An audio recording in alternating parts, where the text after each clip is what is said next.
मंच पे उपस्थित सभी हमारे सम्मानित नेतागण और सामने बैठे इस रायबरेली जनपद के दूर दूर से कोने कोने से चलकर आए भाई हमारे समाजवादी पार्टी के पदाधिकारीगण, नेतागण व सम्मानित जनता एवं पत्रकार बंधुओं, आज का ये अवसर एक ऐसा अवसर है कि जिसने हम सबको विधानसभा में पहुंचने का मौका दिया, तो वो नाम है मान्यवर कांशीराम साहब।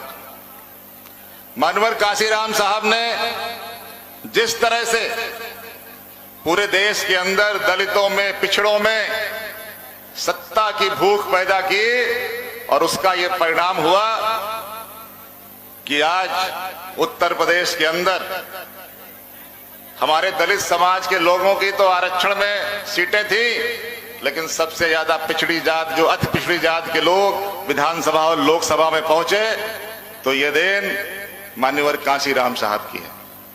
और मान्यवर कांशीराम साहब ने 1993 में समाजवादी पार्टी से गठबंधन करके ये संदेश तब दे दिया था कि आने वाले समय में दलितों, पिछड़ों और मजलूमों की अगर राजनीतिक पार्टी कोई बनेगी तो वो समाजवादी पार्टी बनेगी। और आज पूरा देश और खासकर उत्तर प्रदेश में भले ही 2022 के चुनाव परिणाम कुछ भी आए हों, लेकिन आज भी जनता याद कर रही है, क्योंकि आज जो तानाशाही की सरकार चल रही है, जिस तरह से लोगों पे जुल्म ज्यादती हो रही है, माननीय राष्ट्रीय अध्यक्ष जी ने कल कहा कि भाजपा वालों ने कहा था किसानों की आय दुगनी करेंगे।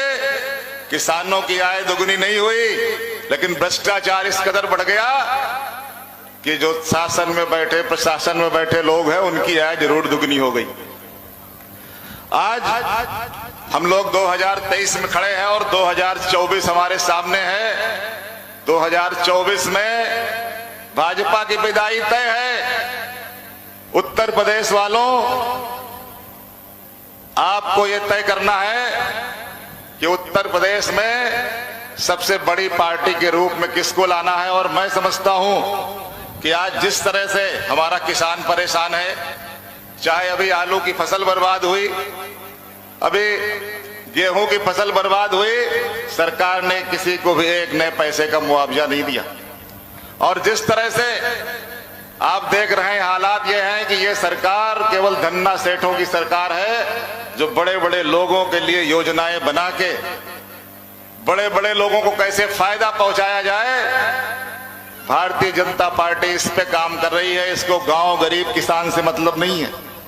आप अगर जहां रहते हैं, अगर आसपास 5 किलोमीटर, 10 किलोमीटर में नजर उठा के देखें, तो कहीं आपको विकास नजर नहीं आएगा, कहीं आपको विकास दिखाई नहीं पड़ेगा। लेकिन जब समाजवादी पार्टी की सरकार होती थी तो चारों तरफ विकास होता था। और हमारे नेता माननीय अखिलेश यादव जी की जो विकासवादी सोच है, जो उनका विजन है, वो उत्तर प्रदेश को आगे लेके गए थे। लेकिन इन 6 सालों में भाजपा ने फिर उत्तर प्रदेश को पीछे ढकेलने का काम किया है। आज शिक्षा को बर्बाद कर रहे हैं, आज आम आदमी को कोई नौकरी नहीं दे रहे हैं, रोजगार नहीं दे रहे हैं। और हालत यह है कि हमारा नौजवान पढ़ाई लिखाई करने के बाद दर दर भटक रहा है। और अभी ये सरकार ऐसी नौकरी लेके आई, अभी सोलंकी जी बता रहे थे कि पिताजी नौकरी में है, वो बेटा गया और रिटायर होके लौट आया। 4 साल की कोई नौकरी होती है? केवल लोगों के झूठे सपने दिखाना, समाज के अंदर वैमनस्यता पैदा करना, समाज में भाई भाई को लड़ाना। और ये भाई भाई के लड़ाने का खेल अब 2024 में बंद होना चाहिए। इसलिए आज इतनी भारी तादाद में आप सब यहाँ आए हैं।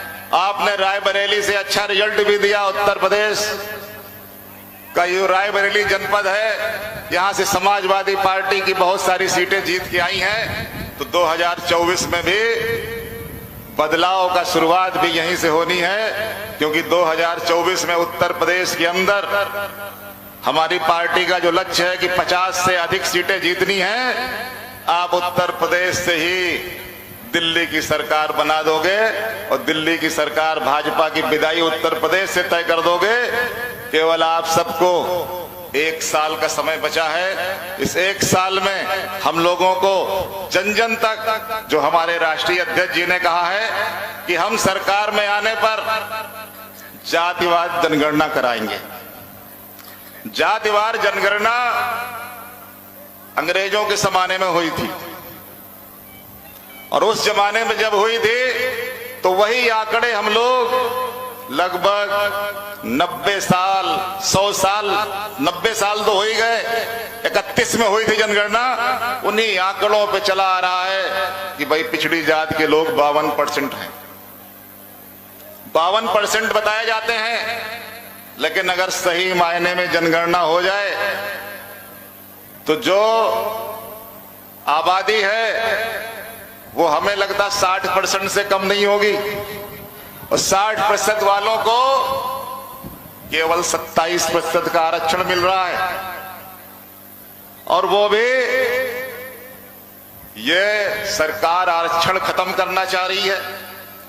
इसलिए हमारे पड़ोसी बिहार प्रांत में जातिवार जनगणना शुरू हो गई है, लेकिन चूंकि उत्तर प्रदेश में एक ऐसी सरकार है जो इस जातिवार जनगणना पे बात करने को भी तैयार नहीं है।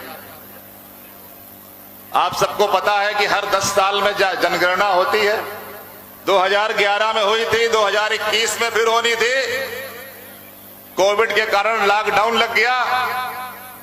अब देखिए कि भारत सरकार जनगणना कराने से बच रही है क्योंकि उसको पता है कि जिस दिन जनगणना शुरू करेंगे लोग जातिवार जनगणना की मांग और तेज हो जाएगी।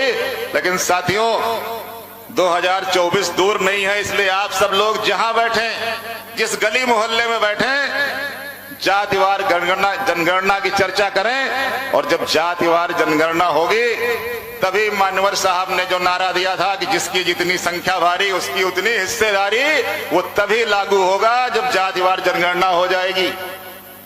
जातिवार जनगणना इसलिए भी आवश्यक है कि मान्यवर साहब जब लोगों के बीच में जाते थे तो वो एक पेन लेके लोगों को समझाते थे।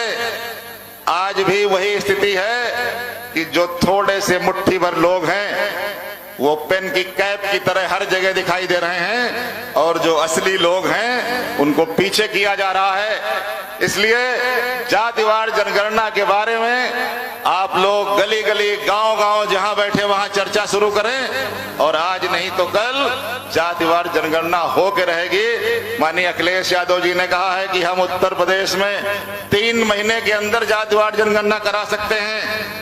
तो इन लोगों को मजबूर कर दीजिए, या तो जातिवार जनगणना कराएं या तो कुर्सी खाली करें। ये संदेश आपको देना है, जन जन के बीच में ये बात जानी है, क्योंकि आज ये जातिवार जनगणना पे चर्चा नहीं करते हैं।